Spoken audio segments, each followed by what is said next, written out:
Oke, assalamualaikum warahmatullahi wabarakatuh. Selamat pagi, siang, sore, malam, bro. Kembali lagi dengan saya Nasrul Umam. Ceritanya sore ini menjelang maghrib itu saya lagi di kandangnya Pak Sinten asmane? Pak Sudi, ya. Nah, di kandangnya Pak Sudi, beliau itu punya sapi 1, 2, 3, 4, 5 yang dewasa, pedetnya 2 ekor. Jadi totalnya 7. Jadi tak bahas dari sini dulu ya. Sebelum saya bahas, kita ngobrol dulu sama beliau. Wow, pripun Pak? Keluhannya Pak? Keluhannya cuma Pak, sikile itu udah pincang. Sikile pincang ya? Terus mau pasinannya, awalnya itu nanti kan kemunggos-munggos. Oh, jadi masih menggos-menggos ya? Sakitnya sudah berapa lama Pak? Dari awal, dari pertama kali kena PMK sampai sekarang? Ya sekitar 2 bulanan Pak. Sudah 2 bulan ya? Oke, gitu. Jadi, makanya kalian tak ajak ngobrol lewat video mawon benjenan paham. Jadi pertama saya itu tadi ngecek video sapi ini. Jadi kan kemarin kan sudah saya jelaskan di video saya yang kemarin, ketika sapi PMK itu terjadi menjadi 3 fase. Fase pertama adalah kena, kedua kena, dan dibarengi dengan sariawan. Fase ketiga adalah dia tuh sudah kenanya karyawannya sudah mulai memberat tapi pincangnya masih ringan. Fase kedua fase kedua B, karena fase kedua itu saya pecah jadi 2. Itu fase kedua A yang ringan, fase kedua B yang berat. Terus sama yang terakhir fase ketiga. Fase ketiga adalah mulai masuk lagi ke sapi itu infeksi PMK lagi seperti baru. Nah, untuk sapi ini ceritanya itu dia terjadi pincang, kemudian menggos-menggos atau nafasnya agak ngos-ngosan gitu. Nah, kemudian setelah itu si indukan ini kemudian saya cek luka di kukunya sudah tidak kelihatan. Coba saya nyalakan flash ya. Jadi luka di kukunya itu sudah kering semua dan ini membutuhkan waktu selama 2 bulan. Nah, lihat ini contoh. Udah kering semua. Ini sudah kering, belakang juga sudah kering. Itu tinggal bekasnya agak dikit, tapi sudah kering dalamnya. Tapi kenapa sapi ini masih pincang? Nah, kenapa sapi ini masih pincang? Karena dia sudah masuk kategori fase yang ketiga. Karena dia sudah kelewat fase yang kedua, 2B, artinya 2B itu ya pincangnya sudah berat, walaupun lukanya sudah mulai sembuh, sariawannya sudah mulai kelihatan lagi, dan fase ketiga dia sudah mulai demam. Nah, ketambahan lagi, apalagi penyakit ketika indukan kena PMK itu dia disertai pincang. Pincangnya itu bukan cuma pincang gara-gara kukunya sakit, tapi pincangnya sapi ini itu gara-gara hipokalsemia. Karena kebanyakan ini komplikasinya indukan yang sudah posisi terkena PMK itu biasanya dibarengi dengan hipokalsemia. Ngerti Pak nggih?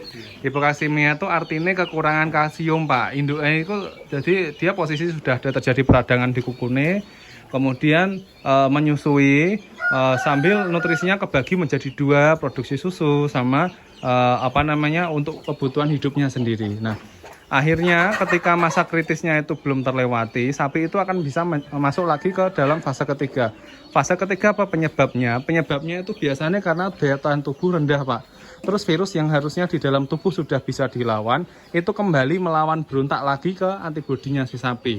Nah, itu biasanya mayoritas itu karena populasi kandangnya jenengan atau kebanyakan kasus fase ketiga itu yang pertama karena komplikasi, yang kedua karena misal kayak indukan tua itu menyusui, atau sapi yang gemuk, tonasenya yang terlalu berat atau bobotnya yang terlalu berat, itu biasanya seperti itu. Untuk yang ketiga ini faktor biasanya yang paling banyak pemicunya adalah karena lingkungan kandangnya masih belum bebas akan virus Pak. Makanya nanti setelah dilakukan treatment pengobatan itu sebaiknya sehari sekali nanti kandangnya disterilkan gitu nggih. Caranya sterilkan ini apa? Niku paling gampang mawon pakai desinfektan monggo, atau bisa diberikan air 1 liter sama dikasih Baiklin. Baiklin yang kecil-kecil itu pemutih itu sekitar 4 botol yang kecil-kecil. Jadi air 1 liter dicampur sama Baiklin 4 botol yang kecil-kecil. Nah, kemudian si sapinya disemprotkan semua seluruh kandang. Kenapa? ketika sapi satu populasi kandang itu ada yang kena, biasanya fase apa ternak yang awal sama ternak yang terakhir kena PMK itu akan berdekatan kambuh lagi. Misal ini contoh kan kata beliau tadi, ini yang kena pertama Pak nggih. Nah, ini pada beliau kena yang pertama, yang indukan tadi. Kemudian yang terakhir yang mana? Sing pundi? Sing tengah nih. Nah, terakhir ini tengah baru kena PMK. Artinya kan di dalam kandang ini masih ada virusnya. Kalau di dalam kandang ini masih ada virusnya, si sapi tidak akan bisa bebas dari serangan atau infeksius dari virus gitu. Makanya ketika ada satu ternak yang sudah terkena di dalam kandang, lingkungan kandang wajib disterilkan Pak nggih. Jadi karena di beberapa kasus wonten sing sekandang kena tapi ternak sanese mboten kena iku mergi gara-gara sing gadah sapi nyeterilke. Ngoten niku kata. Nah, karena sudah terlanjur, ini nanti tak lihat sampai 3 hari kalau masih gloyoran, artinya kan kalsiumnya masih belum tercukupi. Terus masih demam, nanti bisa dikasih jamu seperti biasa. Nanti biasanya kalau masuk fase ketiga itu seperti awal, kayak pertama kali kena PMK seperti biasa, dikoloi mulute sama air hangat sama garam, kemudian disemproti mawon oleh obat antiseptik, obat betadin cair yang buat sariawan, guys nyebut merek gak apa-apa. Itu disemprotin sehari 5 kali, jadi setiap kali mau disemprotin dikoloi dulu mulute, ya. Terus baru itu semproti. Untuk kakine karena ini sudah lukanya udah kering, cukup disemproti alkohol aja nggak apa-apa, udah cukup. Nonton nggih. Nah, terus kangge untuk induke napa? Decis. Mboten napa-napa, tapi setunggal mawon, saene setunggal mawon mereknya sing disemprotno. Amun dicampur-campur mengke rusak kandungan zat kimiane, ngoten nggih. Terus yang berikutnya kan kunir temulawak, kuning dok kados biasane diparingke. Nah, yang terakhir nanti malam ini diberikan remasil nggak apa-apa, penghilang rasa nyeri nanti malam kira-kira 5 jam atau 7 jam setelah ditangani. Nah, nanti diberikan sebanyak apa? Kalau indukan segini itu dikasih 7 butir. Gitu nggih. Terus besok paginya itu bisa dikasih paginya remasil lagi. Terus sorenya remasil lagi.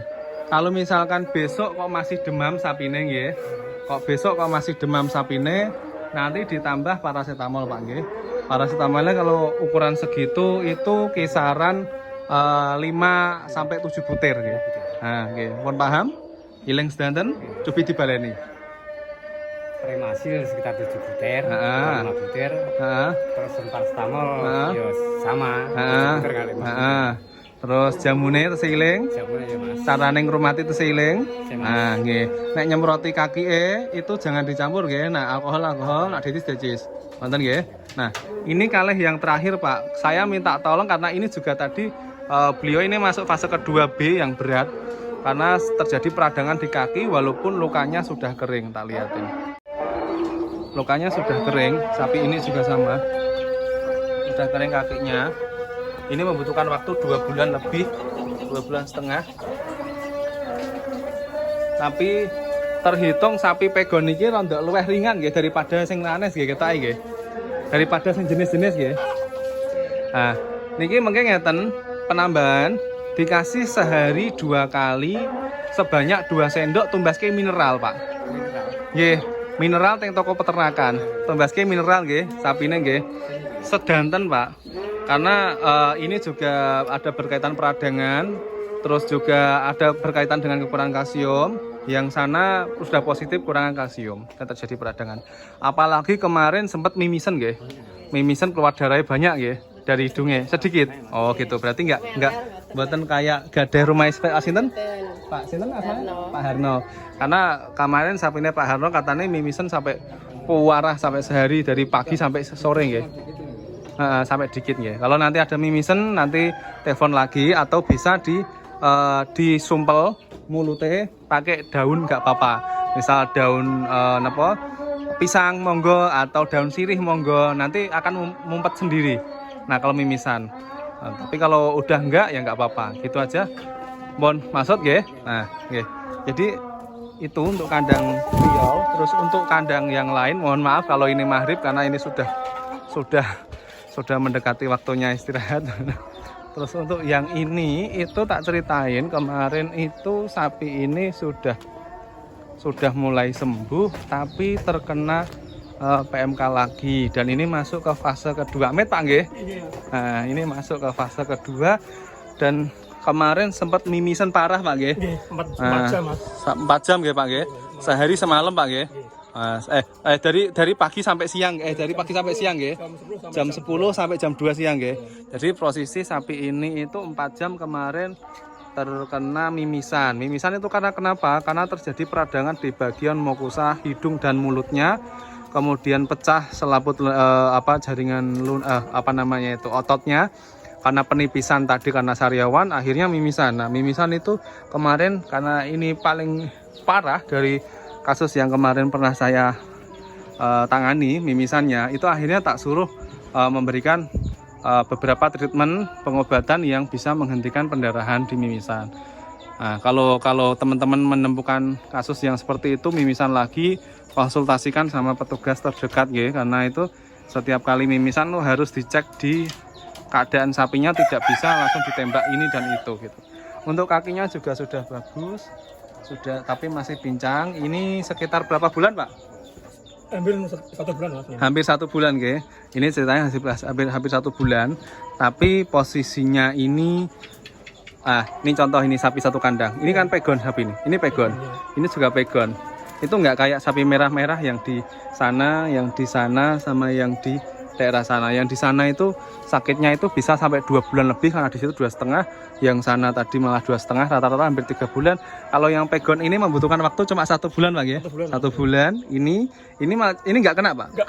Nah, ini malah nggak kena. Jadi sapi ini malah nggak kena sendiri gitu. Tapi dijamuni Pak ya. Nah, tetap dijamuni karena gitu. Karena dalam satu kandang itu tetap harus dijamuni. Terus ngesaranke malih Pak nggih, sehari sekali minimal disemproti desinfektan nggih. Nek mboten kalih banyu seliter diparingi decis banyu seliter diparingi Baiklin 4 botol nggih. Sing kecil-kecil mungkin semprotke lingkungan kandang. Jadi virusnya mati. Oke, gitu aja teman-teman. Karena ini sudah malam, saya mau meneruskan di tempat yang lain karena tapi ya juga mau mahriban dulu lah. Oke, gitu aja. Terima kasih. Assalamualaikum warahmatullahi wabarakatuh.